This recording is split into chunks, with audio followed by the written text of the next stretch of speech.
Assalamualaikum warahmatullahi wabarakatuh. Saudaraku seiman yang dimuliakan oleh Allah, semoga kita selalu dalam keadaan sehat walafiat. Amin ya rabbal alamin.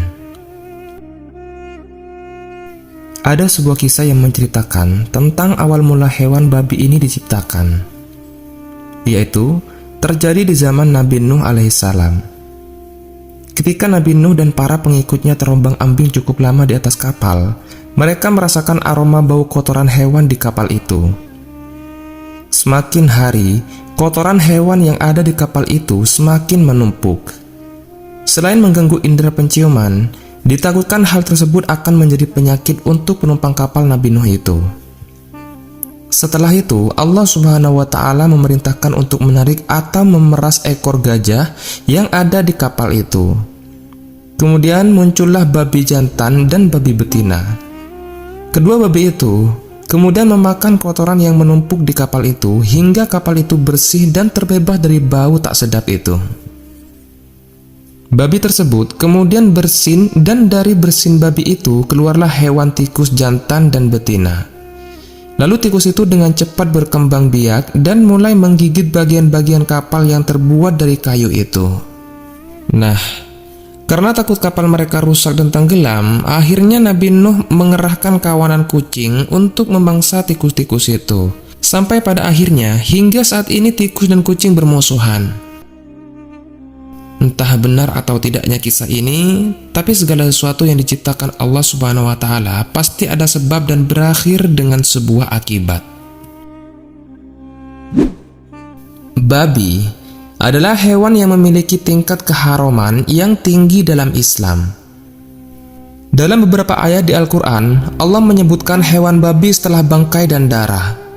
Artinya, babi mempunyai kedudukan yang tidak main-main.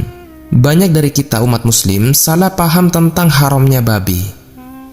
Kebanyakan dari mereka yang ditanya kenapa babi itu haram, karena babi itu mengandung cacing pita, sehingga tidak sehat jika dikonsumsi manusia. Namun, tahukah teman-teman bahwa jika alasannya hanya karena cacing pita, maka perlu teman-teman ketahui bahwa cacing pita sebenarnya tidak hanya ada dalam babi, tapi juga ada dalam sapi meskipun berbeda jenisnya. Tapi, keduanya sama-sama merusak kesehatan manusia. Jadi bukan itu intinya teman-teman. Itu hanya satu dari sekian banyak alasan haramnya babi. Pernahkah teman-teman lihat bahwa sebenarnya babi jenis apapun tidak memiliki leher? Entah itu babi ternak ataupun babi hutan, semuanya tidak ada lehernya. Jadi badannya langsung menyambung dengan kepalanya. Dan ini sangat berbeda dengan hewan mamalia berkaki 4 yang lainnya.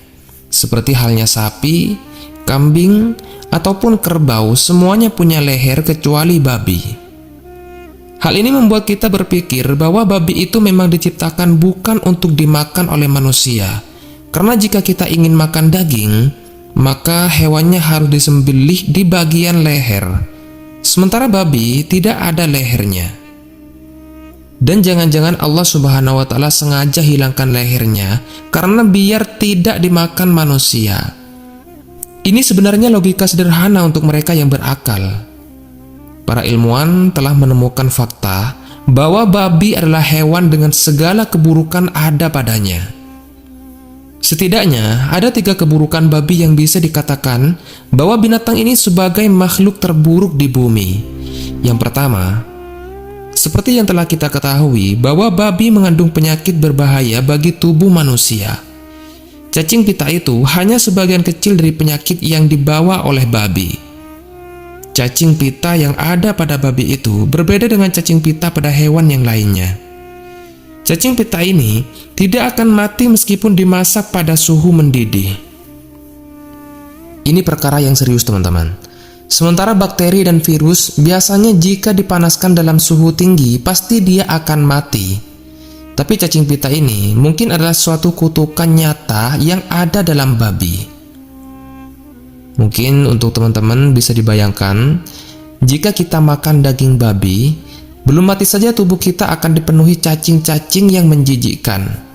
Selain itu, daging babi ini teman-teman adalah daging yang tidak akan steril meskipun sudah dicuci bersih dengan cara apapun. Hal itu disebabkan karena kantong penyimpanan kencing babi ini sering bocor dan merembes bercampur dengan darah. Lalu, darah itu mengalir ke seluruh tubuh babi. Jadi bagaimana bisa kita membersihkan kencing babi yang telah menyatu dengan darah? Yang kedua, babi adalah makhluk paling jorok dan paling rakus di muka bumi ini. Babi sangat suka tidur di atas kotoran yang dicampur dengan air kencingnya sendiri. Ini membuat tubuh babi bahkan tidak layak disentuh oleh manusia. Babi juga terbiasa makan makanan yang jorok seperti kotoran, sampah, dan cacing-cacing tanah. Dan bahkan teman-teman, saking rakusnya babi ini, biasanya dia akan memakan kotorannya sendiri. Lalu jika masih tidak puas karena rakusnya, maka dia akan memuntahkan isi perutnya, lalu dimakan lagi. Perkara yang terakhir, yaitu yang ketiga. Babi mempunyai sifat paling buruk di muka bumi. Jika kita melihat kambing atau ayam, maka untuk memperebutkan betinanya, kambing maupun ayam akan bertarung demi mendapatkan betinanya yang dia inginkan. Hal ini disebabkan binatang punya naluri untuk memiliki secara pribadi pasangannya. Tetapi babi ini tidak seperti itu. Babi tidak akan pernah bertarung demi memperebutkan betinanya, sebab mereka bisa menikmati babi betinanya secara bergiliran. Dan inilah letak sifat babi yang paling buruk. Coba teman-teman bayangkan, jika manusia punya watak seperti babi, satu wanita dimiliki oleh 10 orang laki-laki. Nah, 3 hal inilah yang berpeluang besar Allah Subhanahu wa Ta'ala mengharamkan babi bagi manusia. Allah Subhanahu wa Ta'ala tahu apa yang terbaik bagi hamba-hambanya. Namun terkadang manusialah yang tidak mau berpikir dan melampaui batas. Orang-orang barat mempunyai slogan "You are what you eat", artinya kamu adalah apa yang kamu makan. Tetapi pada kenyataannya mereka memakan segala yang mereka inginkan. Inilah alasan logis kenapa babi diharamkan.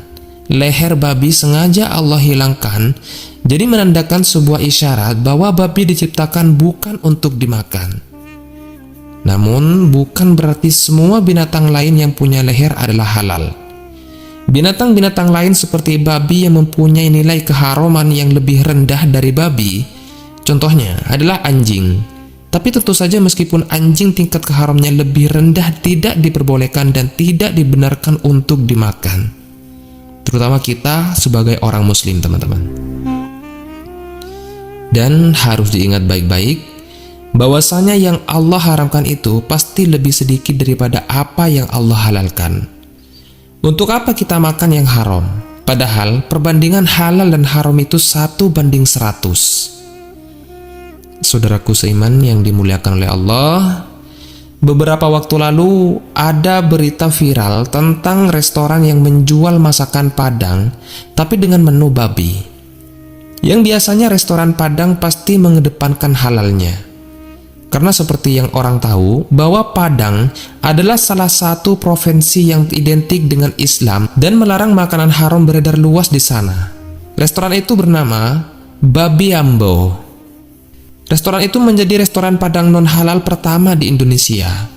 Gelombang kecaman mulai mengalir deras ketika restoran ini menyediakan menu khas Padang, tapi dengan bahan daging babi. Keberadaan restoran ini oleh beberapa pihak dianggap sangat meresahkan masyarakat Minang. Saya selaku masyarakat Sumatera Barat tidak terima dengan adanya rumah makan Padang yang menjual babi. Saya meminta Pemprov DKI Jakarta untuk bertindak, serta mencabut izin rumah makan itu. Jadi, begitulah komentar orang-orang. Jika diamati kekhawatiran masyarakat Minang cukup wajar. Menurut budayawan Minang Universitas Andalas Profesor Gusti Asnan mengatakan, budaya Minangkabau sangat identik dengan Islam. Jadi, keberadaan nasi Padang yang tidak halal dianggap sebuah pelecehan. Sesungguhnya Allah hanya mengharamkan atasmu memakan bangkai, darah, daging babi dan apa yang disembelih dengan menyebut nama selain Allah. Tetapi barang siapa yang terpaksa memakannya dengan tidak menganiaya dan tidak pula melampaui batas, maka sesungguhnya Allah Maha Pengampun lagi Maha Penyayang. Al-Quran Surat An-Nahl ayat 115. Saudaraku seiman yang dimuliakan oleh Allah, jadi itulah misteri hilangnya leher babi. Semoga kisah ini bermanfaat untuk kita semua. Lebih dan kurangnya mohon dimaafkan. Yang benar datangnya dari Allah Subhanahu wa Ta'ala. Khilaf ataupun keliru, itu datangnya dari saya pribadi sebagai manusia biasa. Saya akhiri. Wassalamualaikum warahmatullahi wabarakatuh.